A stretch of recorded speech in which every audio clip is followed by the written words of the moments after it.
আমি সাতর কোনদিন গাইড দিবার পারি আমি ফুটুর থেকে এত বড় তিন আমি গাইতে দিবার পারি গরম রে মাসু আমি পারি না হ্যাঁ গাইদার ঠান্ডা লাগছে ভালো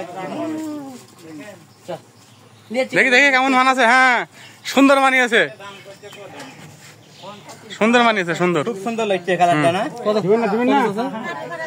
দাম কত আছে দাদা আমি একটা কথা বলি আমার কাছে নিয়েন না আমি বুঝতে পারি কিন্তু অন্য পদে এই কাজটা একটু দেখেন নাকি এখন অন্য যা ঠিক আছে তোমার এক এক সিস্টেমের কাজ কত টাকা এখন বলেন করে আছে এগুলা তো দাদা দাম বেশি ঠিক দামটা বলে দেন ফিক্স দাম বলে দিছেন না 550 টাকা নিতে পারবো না কেন সালাম ভাই আপনি চাদরটা দরজা কিছু লিখছেন না হ্যাঁ চাদর লাগলো হয়নি তবে কিছুই নেবেন না দুই একটা আপনি যেটা নিছেন যাও একটা পাহাড় পর্ব এলাকা দেখছেন খালি ওই ঘুরে ঘুরে চলে যাবো